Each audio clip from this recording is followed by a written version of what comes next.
Welcome to part 4 of this series on why evangelicals protect their predators. Dr. James Dobson was the prominent evangelical who was largely responsible for the overturn of Roe v. Wade in 2022. But Dr. James Dobson, who passed away earlier this year, was neither a pastor nor a politician.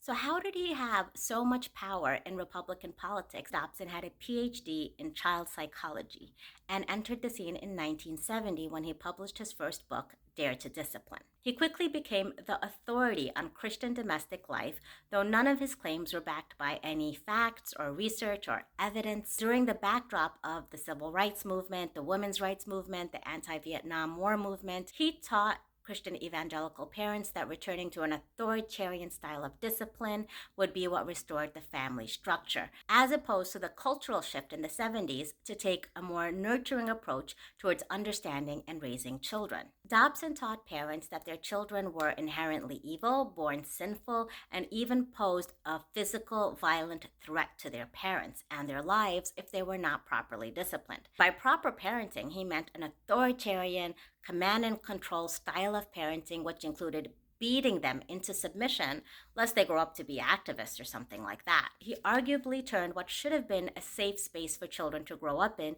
into a domestic war zone. As we discussed in part 2 of the series, evangelicalism spread through media propaganda. Dr. James Dobson had radio broadcasts, including the very famous Focus on the Family, and he even started a publishing house. By the mid-1990s, his radio broadcasts were all over the world in 160 countries. In time, his teachings became more and more about gender, insisting that the problems that America was facing was because men and women were not submitting to their God-ordained gender roles. He engaged in the Christian rights culture wars, blaming minorities, the LGBTQ plus community, and of course, abortion rights. He leveraged Christian consumerism, his radio broadcasts, his books, to mobilize more and more Christian voters into conservative politics. Dobson's status as the expert on Christian domestic life has afforded him a lot of political influence in the Republican Party. He has advised many Republican presidents, including Donald Trump, and influenced them to appoint Supreme Court justices that would oppose abortion rights. Now, let's not pretend that conservatives care about babies